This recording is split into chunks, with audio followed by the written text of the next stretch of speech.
Bonsoir et bienvenue dans Culturel. Ce soir, un programme très éclectique. On va commencer avec un peu de lyrique pour les plaisirs de la vie avec le spectacle Élixir du Chœur d'Orphée dont on va pouvoir profiter le 30 novembre prochain. Puis on fera un petit tour du côté de la MJC Ronceret qui nous propose des rendez-vous au Royal pour nous éduquer au cinéma. On en parlera dans quelques instants. Le Cercle Montesquieu nous propose de nous interroger aussi sur la citoyenneté et le sport avec une rencontre prévue avec Amélie Fur, grande championne paralympique. Et puis on finira l'émission avec la découverte ou la redécouverte d'Éric Leprince qui expose en ce moment à la Collégiale Saint-Pierre-la-Cour et les Allumés du Jazz, festival de jazz comme son nom l'indique, qui reviennent à Corus et au FIA les 29 et 30 novembre prochains. Je vous propose de retrouver tout de suite nos invités.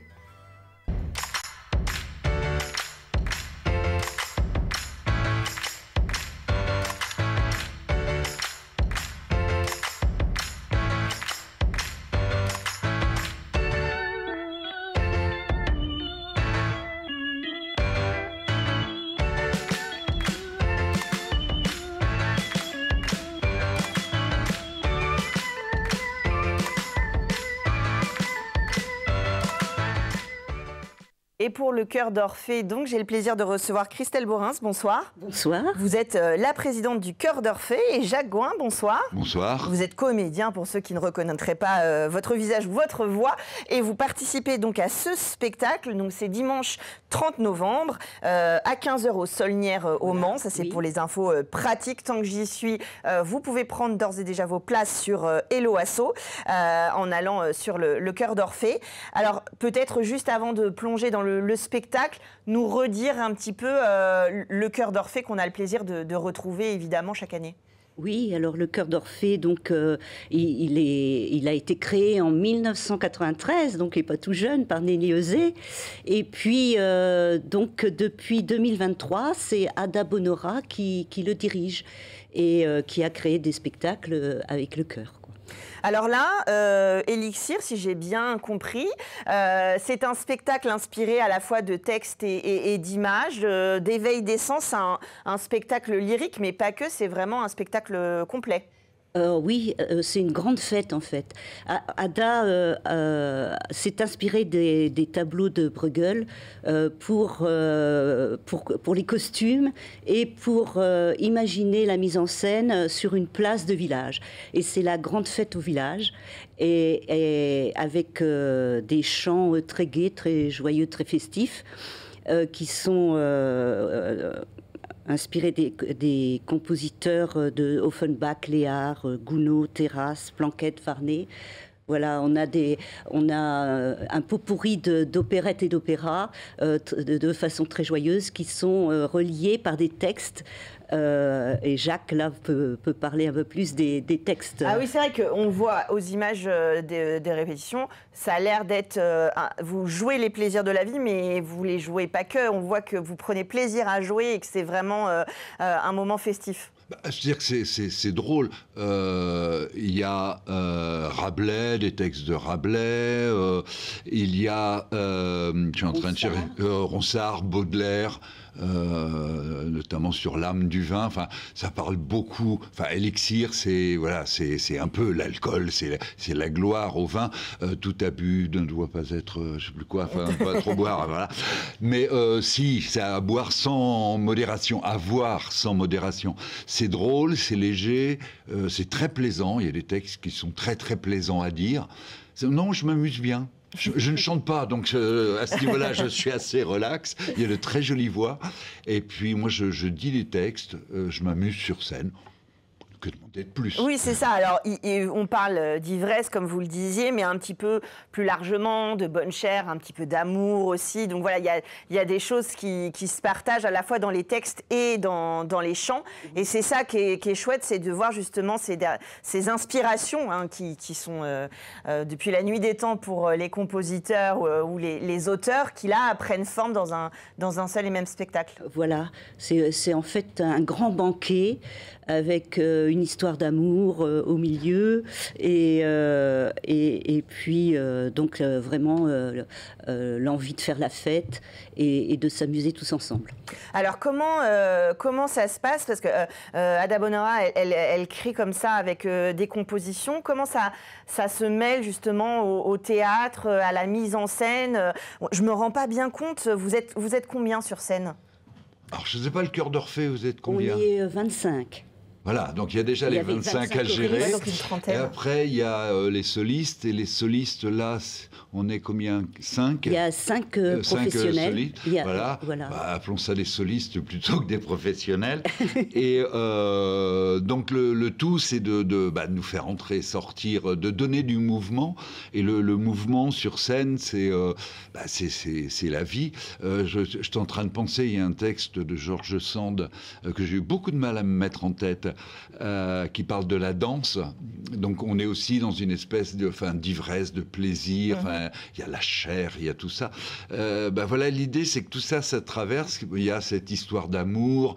Moi, j'ai un personnage qui est un peu une espèce de maître d'œuvre, mais qui est inféodé au seigneur, à son seigneur, donc qui est un petit peu autoritaire, mais en même temps c'est une espèce de carpette devant mon seigneur. Devant mon seigneur. Voilà, et donc c'est créer une espèce de légèreté, de mouvement avec des entrées, des sorties, de la danse. Ouais. Et puis relier des textes et des musiques qui sont pas de la même génération. Qui sont loin d'être de la même génération. Ouais. Mais ça fonctionne ça fonctionne très simplement. C'est léger. Les textes sont truculents, les chansons sont légères. Moi, j'adore tout ce qui est Offenbach. Donc, trouver du Offenbach mélangé avec du Rabelais, qui n'est pas du tout la même époque que du Ronsard.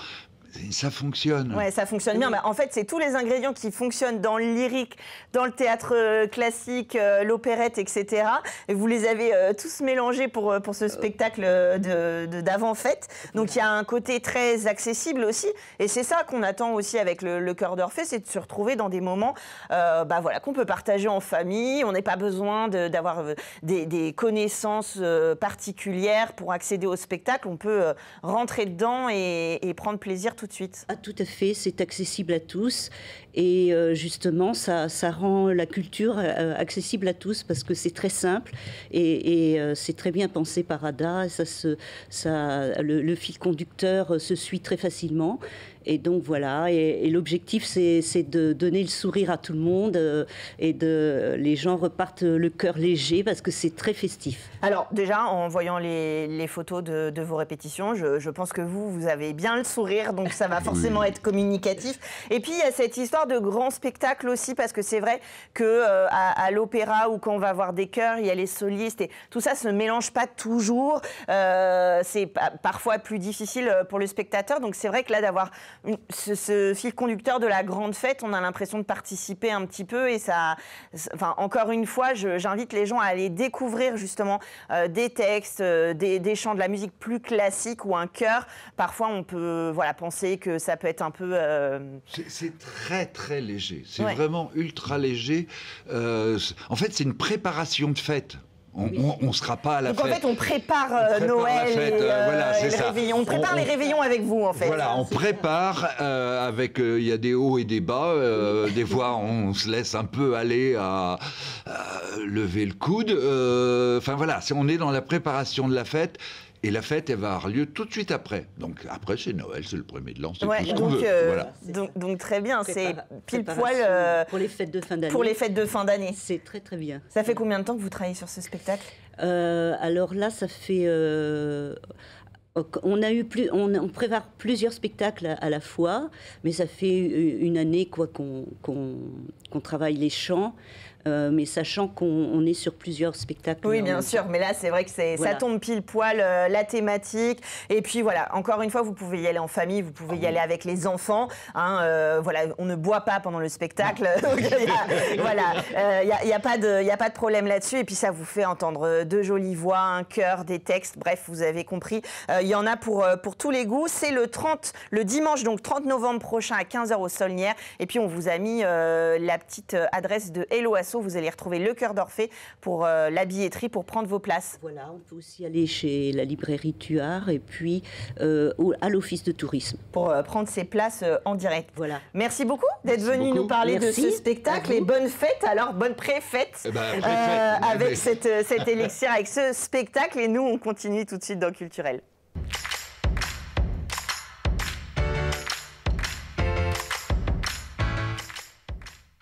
Dans un instant, nous parlerons du prochain rendez-vous avec le Cercle Montesquieu, avec Nicole Anctil. Bonsoir. Bonsoir. Vous êtes la présidente du Cercle Montesquieu et vous êtes venue avec Benoît Dubois. Bonsoir. Bonsoir Chloé. Vous êtes directeur des sports à Allonne. On comprendra pourquoi vous êtes ici tous les deux dans un instant. Mais avant, je me tourne vers Adeline Rousseau. Bonsoir. Bonsoir. Vous êtes responsable jeune public et cinéma à la MJC Ronceret.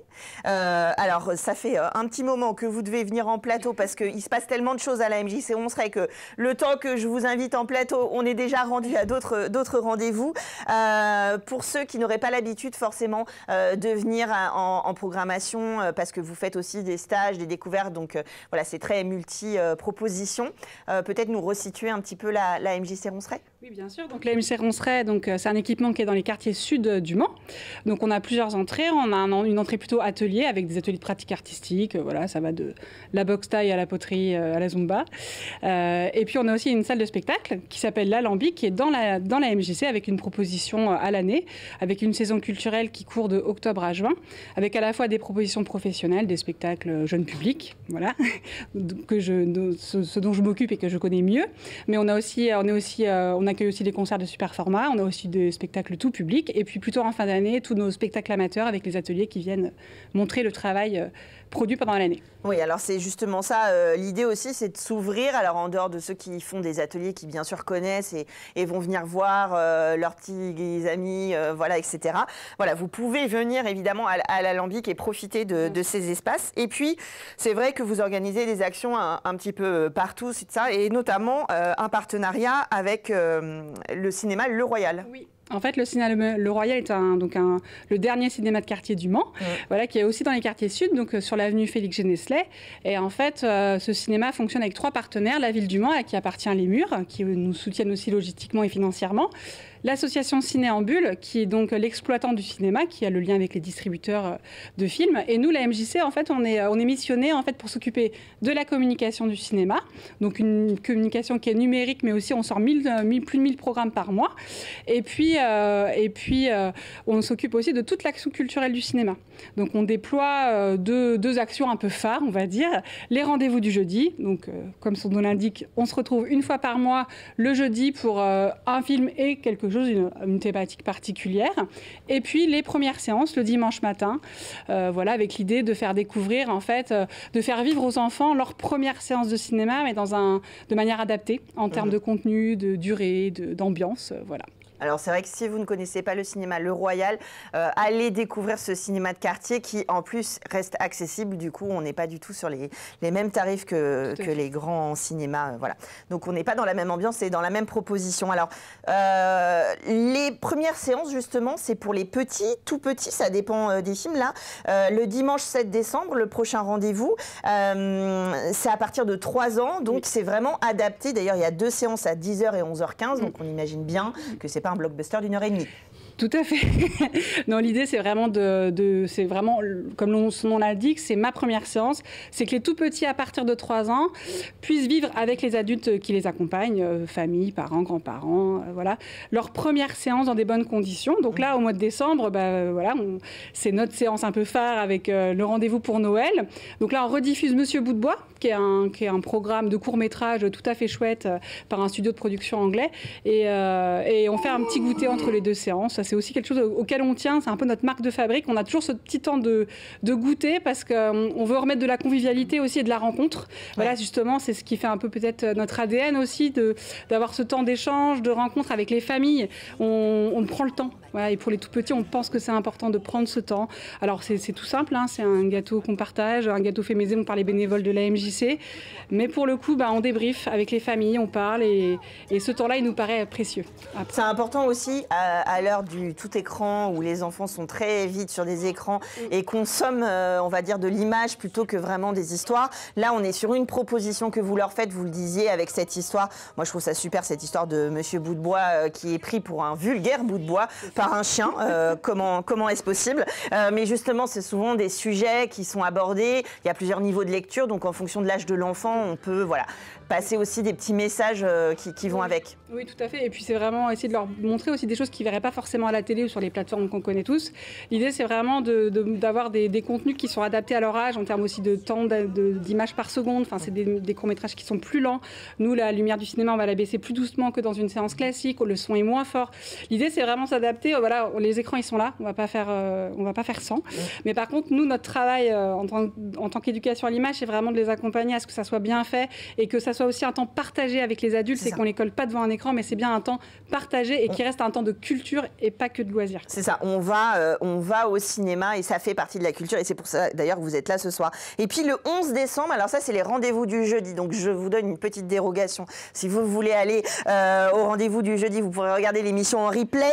Le 11 décembre prochain sur Pagnol, là c'est un film plus adulte, enfin en tout cas à partir de l'adolescent. C'est vrai qu'en général on fait des films vraiment adultes, mais là comme c'est aussi le mois de Noël, on fait toujours un rendez-vous un peu plus festif. Ouais. Donc là en fait on propose Marcel et Monsieur Pagnol, qui est le dernier film de Sylvain Chomet, qui avait fait les triplettes de Belleville. Ouais. Et là l'idée c'est d'avoir d'abord un petit temps de convivialité, on fait un petit apéritif de Noël pour accueillir le public, et puis on travaille avec une association du quartier, les Amis de la Médiathèque, qui vont faire en fait des lectures en fait d'extraits choisis de Marcel Pagnol, et ensuite on partagera tous ensemble le film. Voilà. Ouais, et puis là aussi, il y a une mise en abîme sur la naissance du cinéma, sur la captation aussi d'images et ce que ça peut renvoyer et le rôle qu'il a joué dans notre société depuis, avec évidemment toujours une esthétique très, très sympa aussi, qu'on ne voit pas aussi sur... Une image un peu sépia qui est très, très belle. Donc ça, c'est les rendez-vous du jeudi qui, comme leur nom l'indique, reviendront les jeudis. Des rendez-vous mensuels. Et de toute façon, on vous suit sur les réseaux sociaux avec MJC Ronceret ou sur votre site internet, et avec des prix assez accessibles, et vous pouvez réserver par mail ou par téléphone pour ces séances, puisque, comme leur nom l'indique, ce sont des séances uniques avec le petit goûter, l'échange, etc. Donc forcément, il faut un petit peu connaître la jauge. Merci de vous être arrêté sur le plateau pour nous parler de ces rendez-vous. Alors, j'allais dire sans transition, mais si, puisqu'on parle d'inclusion, de citoyenneté et des enfants, donc tout y est. Donc, Nicole Anctil, vous êtes présidente du Cercle Montesquieu-Le Mans, vous êtes artiste peintre aussi, pour ceux qui auraient reconnu. Et là, vous nous proposez une thématique sur le sport.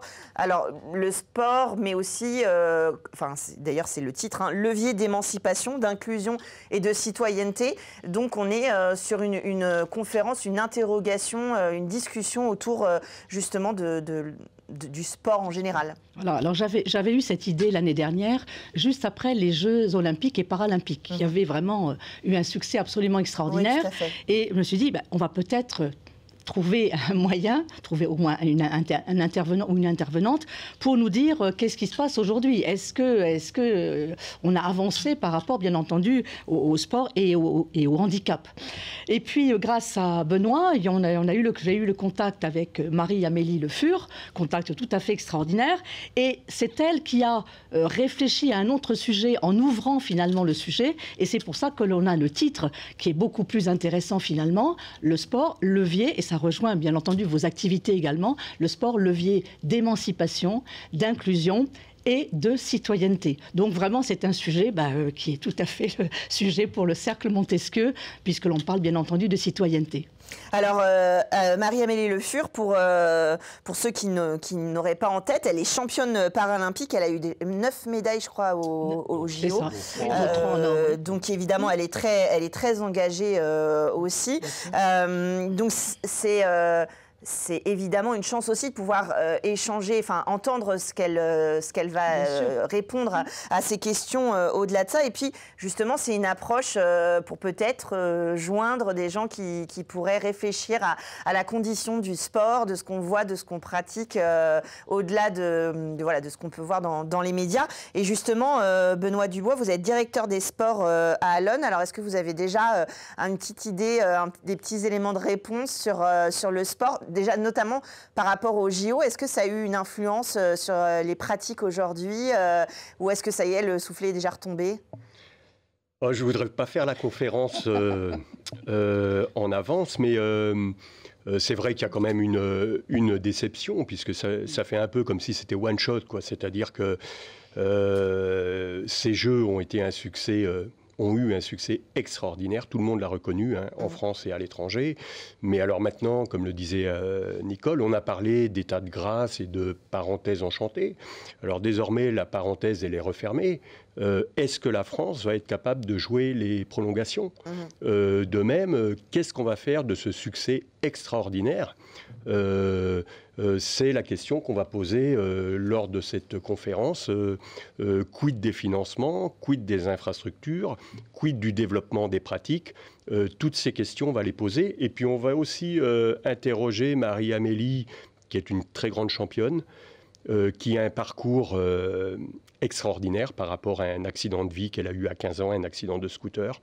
Elle a fait preuve de résilience et on va l'interroger sur quelles ressources elle a mobilisées et quels sont les facteurs humains qui lui ont permis de rebondir, entre guillemets. Oui, et quelle est la place finalement du sport et de son parcours d'athlète. Alors, c'est vrai qu'on en reparlait, il y a eu un effet médiatique aussi sur les Jeux paralympiques. Il y a beaucoup de gens qui ont regardé pour la première fois les Jeux paralympiques parce qu'ils étaient en France et qu'ils ont été médiatisés et qu'il y a eu des cérémonies à la hauteur évidemment de ce qu'on peut attendre. Mais c'est vrai qu'il y a cette question de la place que ça peut prendre aussi dans la vie, notamment des enfants, avec cette pratique. C'est un lieu de rencontre, c'est un lieu d'échange, c'est un lieu d'attention aussi, mais il faut encore y avoir accès, hein, bien que évidemment on fasse du sport à l'école, mais là encore, on peut aussi s'interroger là-dessus. Donc la particularité de ce rendez-vous, c'est que il y aura des rencontres avec les enfants. Non, des rencontres, il y a une rencontre. Moi, j'ai eu l'idée par rapport à ce sujet qui est vraiment un sujet vraiment très, très important, d'organiser une rencontre avant la conférence entre Marie-Amélie Le Fur, les enfants et les familles. Hein, parce que quand on écoute la radio, on s'aperçoit que dans les enfants handicapés, n'ont pas, en Sarthe et ailleurs, n'ont pas forcément de place à l'école. C'est déjà une interrogation. Alors, s'ils n'ont pas de place à l'école, je me dis, mais ont-ils une place dans le sport, dans les différents. Et Benoît l'a rappelé, on parle beaucoup de la diminution des subventions pour la culture, mais la diminution des subventions dans le sport est identique, moins 24% en 2024 et moins 17,4% en 2025. Oui, c'est ça. Donc, on a eu la culture, le social et le sport, et surtout toutes les associations sportives qui ont vu leur budget diminuer énormément. Et on ne se rend pas forcément compte, c'est vrai, de la place que ça peut avoir pour les nouvelles générations. Nous qui avons connu les clubs qui faisaient aussi du lien social, qui avait aussi une place très importante. Alors j'imagine à Allonnes, comme la culture, c'est aussi un levier, le sport, d'émancipation, d'inclusion et un moyen de faire se rencontrer aussi des gens qui peut-être ne sont pas dans la même école ou dans les mêmes,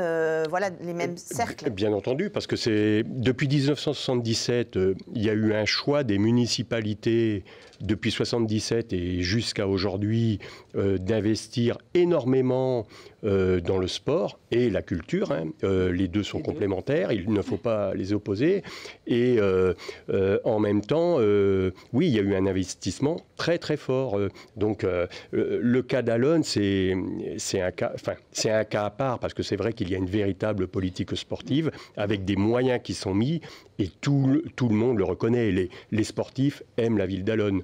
Ce que je voulais vous dire, c'est qu'au niveau de l'État, ce qui est inacceptable, c'est que le budget des sports, c'est seulement 0,15% du budget de l'État. Et là encore, il y a eu des coupes sombres de fait sur ce budget.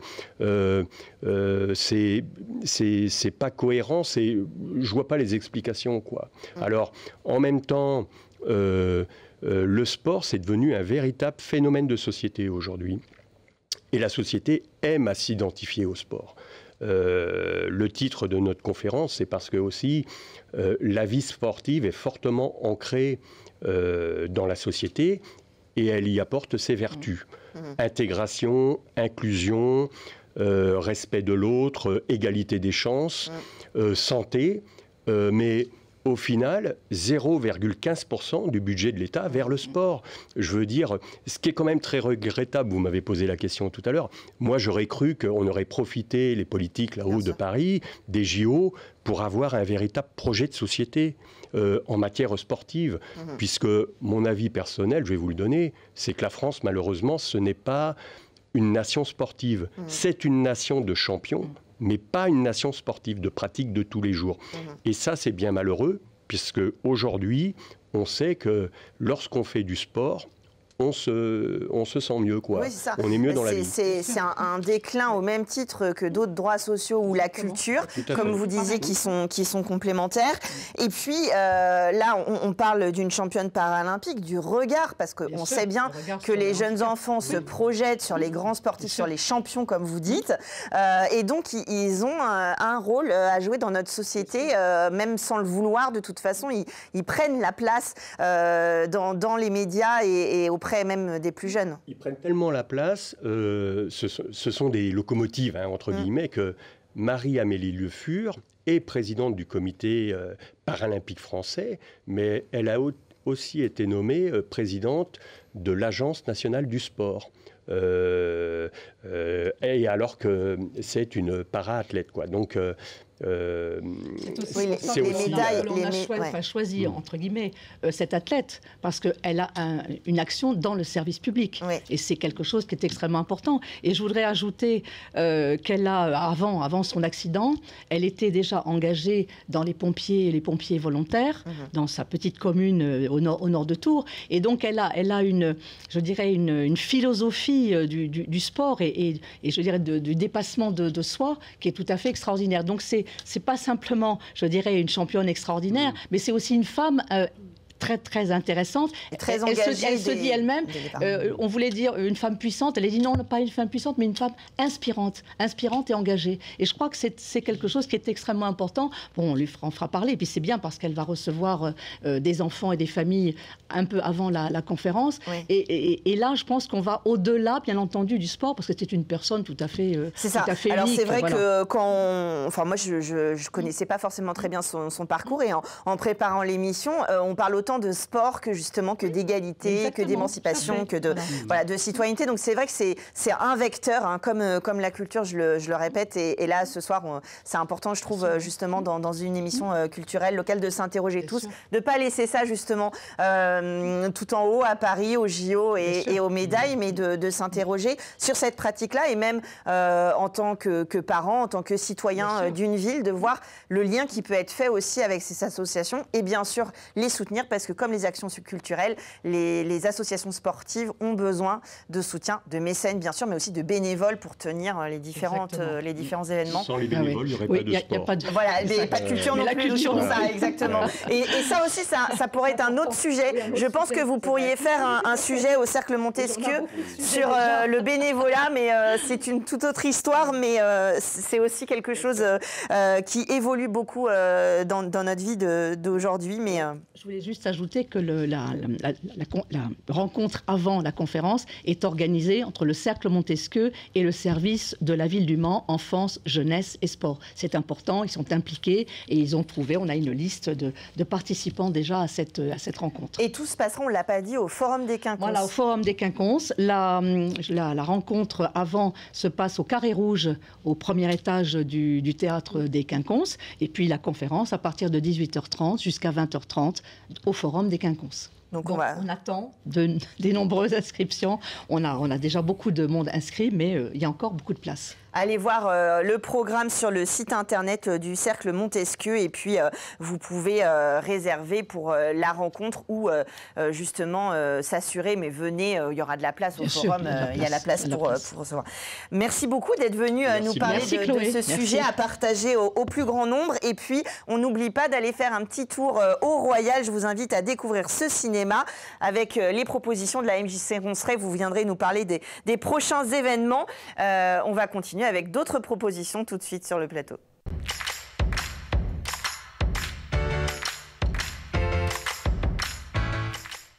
Les allumés du jazz, alors je ne vais pas oser faire le parallèle, mais on reçoit Vincent Allais ce soir. Bonsoir. Bonsoir Chloé. Vous êtes disquaire, les allumés du jazz au Mans, et vous venez nous parler du festival, on en parlera dans un instant. Mais avant, je me tourne vers Éric Leprince. Bonsoir. Bonsoir. Artiste peintre, pour ceux qui auraient raté les actions précédentes. Alors, je suis ravie de vous accueillir ce soir. Vous exposez en ce moment à la Collégiale Saint-Pierre-la-Cour au Mans. L'exposition a lieu jusqu'au 30 novembre, donc je vous invite à en profiter les 2 prochains week-ends. Et puis c'est ouvert du mardi au samedi, donc l'après-midi on peut y aller aussi. Une exposition qui s'appelle Sédiments. Et alors, vous avez un style bien particulier pour lequel on vous retrouve et on a plaisir à vous retrouver. Mais c'est vrai que je ne sais pas si c'est la combinaison de la salle, de vos inspirations du moment, mais là, on a l'impression de redécouvrir une facette de votre travail. Disons que j'ai décidé de... Je faisais de la peinture précédemment, de manière assez assidue depuis une trentaine d'années. Puis j'avais des envies, des inspirations fortes de travailler avec des matériaux de récupération, les boîtes de conserve. J'avais déjà fait des choses, j'avais fait un banc de sardines, j'avais fait différentes choses. J'avais envie de continuer, travailler avec le bois. Et puis j'ai débuté de la faïence avec les faïenceries d'art de Malicorne depuis 1 an et demi, 2 ans. Et j'avoue que j'y prends goût. Donc maintenant j'ai envie d'avoir des objets en 3 dimensions, des objets à poser, des installations, comme on voit sur la photo, avec le banc de sardines, avec des bouts de bois.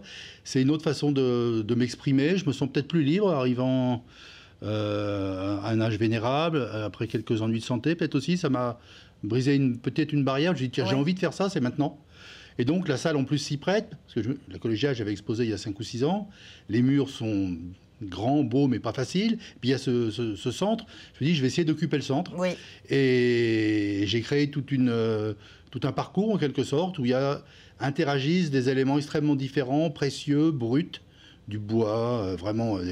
J'ai acheté des poutres de ferme normande abandonnées. J'ai récupéré des bouts de bois qui servent pour construire des extensions, des choses comme ça, des coins de bois, des boîtes de conserve, plein d'éléments, puis des éléments de faïence pour faire un univers qui soit le mien. Et ce titre, Sédiments, c'était, arrivé à une 60aine, qu'est-ce qui est resté en moi comme des sédiments de mon rapport à la nature. Je ne peins pas que ça, je peins d'autres séries comme les Marelles ou les portraits, des choses différentes. Mais là, j'avais envie de créer un univers. Qu'est-ce qui reste de moi, de mon rapport à la nature depuis que je suis enfant et jusqu'à l'homme adulte que je suis. Vous savez peut-être que j'ai un atelier en Bretagne, au bord d'une rivière, dans le Finistère, collé à la rivière. La mer même remonte jusqu'à l'atelier, au Bel-Marais. Donc, je suis immergé et j'avais envie d'essayer de recréer, alors le lieu, bien sûr, c'est de la pierre, mais de recréer mon univers. Alors, il y a toujours de la couleur, mais il y a une intervention de noir. Ça a évolué. Ça fait 2-3 ans que je bosse pour cette expo. Et j'avais envie de faire des choses nouvelles. Oui, c'est ça. C'est vraiment particulièrement pour cette expo que vous avez créé cet univers. Et notamment ce banc de poissons. Alors moi, j'avais découvert sur les boîtes de sardines, justement, ces bancs de poissons. Et là, sur bois, ça a une toute autre dimension, sans mauvais jeu de mots. Et finalement, voilà, on pouvait avoir eu un petit coup de cœur sur ces poissons sur boîte de sardines. Et là, on les redécouvre d'une autre manière. Et finalement, il y a un lien... Et ils sont tout à fait différents, justement, peut-être par cette liberté, trouver, retrouver, je ne sais pas. Mais en tout cas, il y a quelque chose de plus... un rapport plus charnel, j'allais dire, en tout cas plus physique. Oui, c'est un côté même un peu brutal, parce que c'est du bois brut, pas poncé, c'est volontaire. La présentation, la planche, j'ai récupéré des planches, des tiges de fer rouillées. Je voulais quelque chose de brut, parce que ça c'est beau, j'espère, c'est coloré, c'est gai, mais ça raconte une histoire qui n'est pas belle, en fait. Ouais. C'est l'histoire des disparitions des sardines en Bretagne qui n'existent plus, qui ont été pêchées de manière extensive il y a 10-15 ans, et qui ont complètement disparu dans la baie de Douarnenez et ailleurs, il n'y en a plus. Donc ces sardines, c'est pour ça qu'elles sont, la plupart, pas finies. Elles sont absorbées, elles sont en train de se faire bouffer, en quelque sorte. Et les matériaux, c'est vrai que ça rappelle aussi les bords de mer, voilà, les quais. Voilà. Les quais, c'est des coins où il y a des charpentiers de marine, des choses comme ça. Donc c'était raconter un peu cette histoire-là, pas de manière trop frontale, mais un peu pareil, le banc qui est posé par terre là, avec des sortes de stèles. Une stèle, c'est un monument funéraire au départ. Même si ça crée un banc auquel on peut circuler, mais au départ, je les ai appelés stèles, ça a un sens. Oui. Ça a un sens. Voilà, c'était totem aussi, un peu comme nos ancêtres qui imploraient les pêcheurs et les chasseurs des totems pour que la pêche et la chasse soient bonnes, pour peut-être faire revenir ces sardines un jour. Voilà. Cette idée de travailler différemment, plus librement, en matière, avec des bois bruts, des boîtes de conserve, c'est brut aussi, des éléments, voilà, sur lesquels je mets de la couleur. Moi, j'ai toujours aimé la couleur. De toute façon, Oui, c'est-à-dire qu'on peut évoquer la nature, on peut avoir une pièce d'Éric Leprince chez soi, on n'est pas obligé d'être en bord de mer, mais en tout cas, il y a ce rapport justement avec la nature, les couleurs, et puis ce rapport au vivant, en fait, que vous arrivez à capter par essence dans un... Oui, puis je pense que je vois plus trop, quoi. Les arbres que je peins, les chênes, là, c'est les chênes qui faisaient de l'ombre dans les prés de nos campagnes pour les vaches et l'élevage. Il n'y en a plus, donc on les coupe, il y en a de moins en moins. Ces arbres, moi je les vois en moins depuis qu'ils sont enfants. Je sais que dans 20-30 ans, avec le réchauffement climatique, il n'y en aura sûrement plus.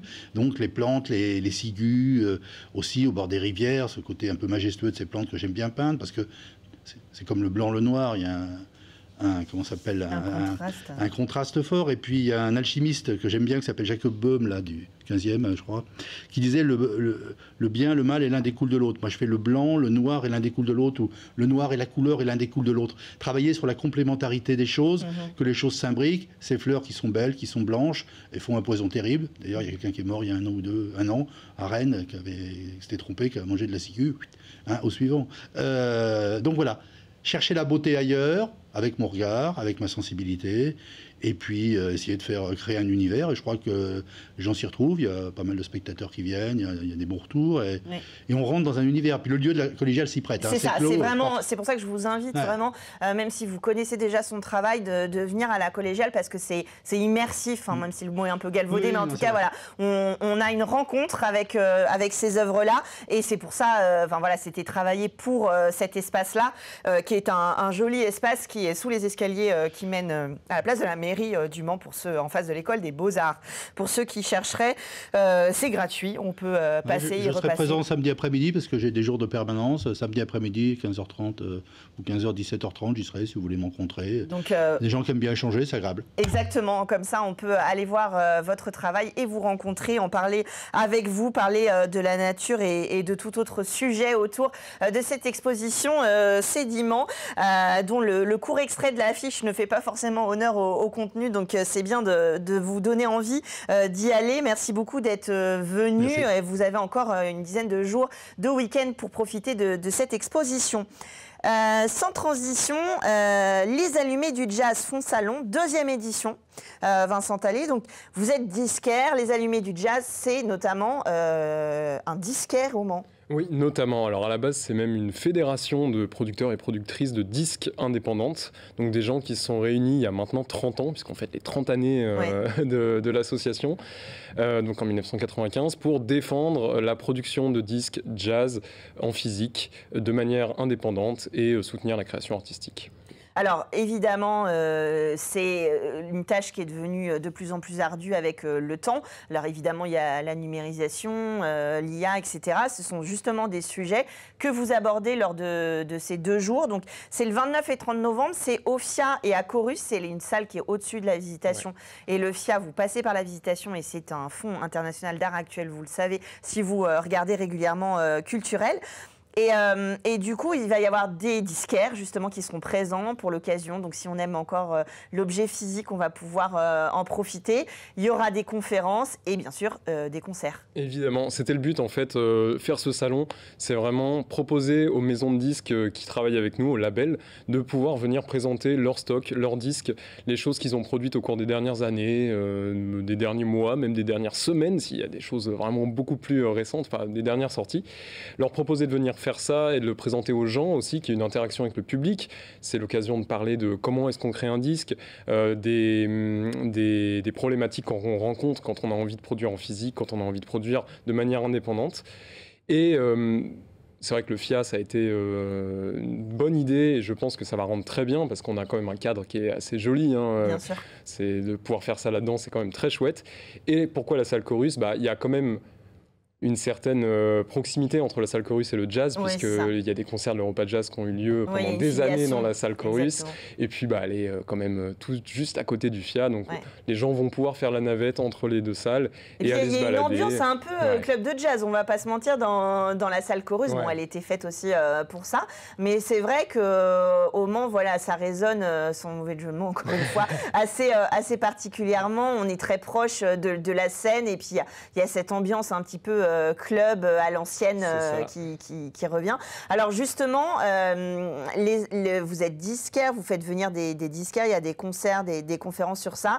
Aujourd'hui, on parle d'IA parce que c'est vrai qu'on a vu dans les dernières actualités beaucoup de musiques ont été produites par l'IA. Le jazz, qui est quand même un style de musique avec beaucoup d'improvisation et beaucoup de direct, beaucoup de live, il subit les mêmes problématiques que les autres genres musicaux, ou justement ils s'en dépatouillent? Non, on n'arrive pas à passer à côté. Il y a notamment à cause ou grâce, je ne sais pas, c'est pas à moi de juger, des plateformes de streaming. Il y a beaucoup de morceaux qui sont générés par IA. On compte aujourd'hui, je crois que c'est 40 000 nouveaux titres générés par IA qui arrivent sur les plateformes de streaming par jour, dont notamment des titres de ce qu'on appelle le cool jazz. Donc en fait, c'est vraiment du jazz... C'est la musique d'ascenseur, ce qu'on appelle la musac il y a quelques années, qui sont générées. En fait, les plateformes de streaming nous le vendent en disant c'est bien pour de la musique d'ambiance, vous pouvez écouter ça quand vous faites à manger, quand vous chillez chez vous le soir. Rien à voir avec une proposition artistique réelle. Et en fait, ça inonde malheureusement les plateformes de streaming et ça impacte aussi la façon dont les auditeurs perçoivent cette musique-là. On passe à côté de tout un historique de la musique jazz, de pourquoi est-ce qu'on crée du jazz, d'où ça vient. Et c'est un peu triste. Et c'est notamment pour ça que nous, dans le cadre du salon, on propose des débats et des conférences, notamment autour de l'intelligence artificielle. On a invité Patrick Albert, qui est l'ancien directeur de l'Institut de recherche avancée d'IBM, donc qui est un des pionniers de l'intelligence artificielle en France et qui propose une conférence. Aujourd'hui, il est devenu technocritique, donc il a vraiment un regard de professionnel sur l'intelligence artificielle, sur les mutations et les changements que ça va engendrer et que ça engendre déjà dans nos vies. Et donc voilà, il nous propose cette conférence, c'est samedi soir à 20h, c'est gratuit bien sûr. Tous les événements d'ailleurs, oui, je ne l'ai pas précisé, mais tous les événements sont gratuits. 30 novembre, alors on vous invite évidemment à consommer, à prendre des disques chez vous et de soutenir les disquaires indépendants et les labels indépendants. Aujourd'hui, alors il y a une programmation qui est assez éclectique et variée, et comme c'est du jazz, j'allais dire improvisé, en tout cas, entre autres, qui va se créer au fur et à mesure de ce salon. Aujourd'hui, le jazz, qu'est-ce que... Alors, évidemment, il y a plein de tendances, mais on sait qu'il y a tout un héritage historique. Aujourd'hui, il y a une réappropriation par des revendications, on va dire, plus contemporaines et peut-être par les nouvelles générations qui passent par le jazz. Oui, bien sûr. Alors, ça passe par... du mélange avec d'autres styles musicaux, on le voit, le jazz est de plus en plus hybride avec plein de registres, même des registres auxquels on ne penserait pas beaucoup, je pense au punk notamment. Ouais. Au rap aussi, j'ai vu dans la évidemment. Là, il y a l'Inconsolable qui est un rappeur qui fait partie de la fédération, qui est autoproducteur de disques et qui, lui, est fan de jazz et qui n'hésite pas à aller piocher dans tous ces registres-là, que ce soit du jazz contemporain ou vraiment des grands classiques, pour aller bricoler des instrumentales à base de samples, de jazz, et notamment des samples de disques qu'on a aux allumés. Donc il y a vraiment un album, et il y a des articles qui ont été écrits dans le journal qui parlent de ça, de comment il est allé piocher dans nos bacs pour faire un album, ce qui est super intéressant. Et je disais aussi des groupes de punk, ça se fait beaucoup maintenant, il y a plein notamment sur la scène anglaise, de groupes qui viennent... créer cette musique un peu hybride et aller injecter des petites essences de plein de musiques différentes. Mais après, c'est aussi l'essence du jazz de créer ces mélanges. C'est un peu l'idée de départ. des frontières un peu poreuses et d'aller se mêler à d'autres choses. Il n'y a pas vraiment de jazz. Le jazz, c'est presque une philosophie en fait, le jazz. Alors il y a aussi la question très, très actuelle bien sûr de la parité, de la place des femmes dans la musique. Là encore, le jazz ne passe pas à côté de ça. Donc il y a les lois de programmation, etc., qui poussent un petit peu l'égalité des genres dans un milieu qui historiquement est aussi très masculin. Énormément. Ça, c'est une grande question, un débat qui, malgré la vraie prise de conscience ces dernières années, est toujours pas paritaire dans le jazz comme dans beaucoup d'autres styles musicaux. Malheureusement, on n'y échappe pas et pendant très longtemps ça a été, et c'est encore un peu le cas aujourd'hui, un milieu très masculin et de plus en plus on voit des artistes féminines, il y a des figures incontournables qui viennent essayer de bouleverser un peu les codes. On parle de ça d'ailleurs aussi dans le salon. On a toute une partie débat qui est liée à comment est-ce que les politiques paritaires et qu'est-ce qu'on peut mettre en place pour répondre à la misogynie et à l'antiféminisme qui refait surface encore, on trouve, en tout cas nous, plus frontalement ces dernières années, lié à un certain contexte aussi social et politique. Donc, comment est-ce qu'on peut mettre en place des choses concrètes? Est-ce que les politiques paritaires sont suffisantes? Voilà, on a invité des musiciennes et ce qu'on appelle les intermédiaires de la culture. C'est des gens qui sont soit programmateurs, soit qui travaillent dans la musique, mais pas en tant que musiciens. Ou musiciennes, à venir débattre de ça et à discuter. C'est ouvert par exemple au public. C'est intéressant d'avoir le point de vue justement de ceux qui sont sur scène, mais aussi des gens autour, parce qu'on sait que c'est pareil pour les autres styles de musique. Ça concerne aussi les techniciennes, les programmatrices, etc. Donc voilà, ça va bien au-delà. Alors, je voudrais quand même dire qu'il y a ce journal qui sera distribué, j'imagine, de toute façon en nombre à l'occasion du festival Les Allumés du Jazz. C'est les 30 ans. C'est un journal qui est tiré à plus de 15 000 exemplaires. Encore aujourd'hui, c'est une bible en fait pour tous les allumés du jazz.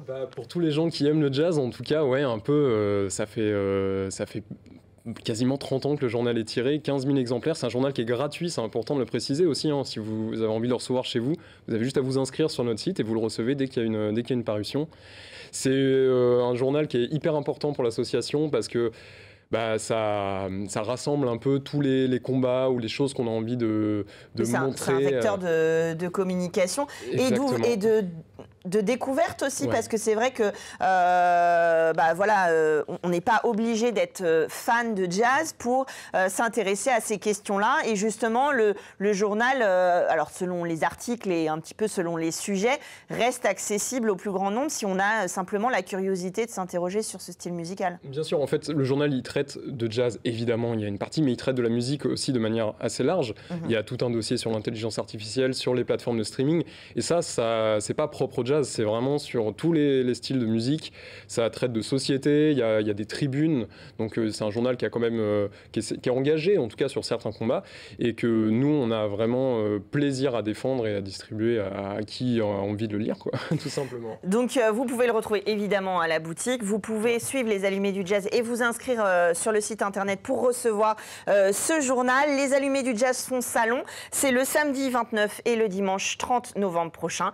C'est gratuit. Allez discuter, rencontrer des gens qui aiment le jazz, découvrir des CD, des vinyles, et puis évidemment écouter, parce qu'il va y avoir plusieurs facettes de musique, de jazz évidemment.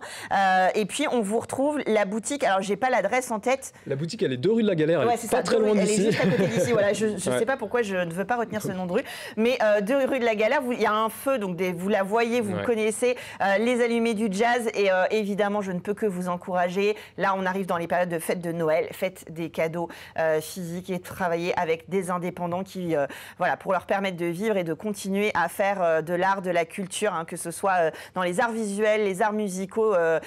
Offrez des spectacles, offrez des œuvres, des choses chez les indépendants pour les soutenir et pour qu'on puisse continuer à profiter de leur programmation. Voilà, c'était le petit message du soir. Merci à tous les deux. J'imagine que je vous vois opiner, donc on est d'accord sur le sujet. Merci d'être venus dans l'émission culturelle. Nous, on se retrouve jeudi de la semaine prochaine à la même heure. En attendant, vous pouvez nous suivre sur les réseaux sociaux et en replay sur le YouTube d'LMTV.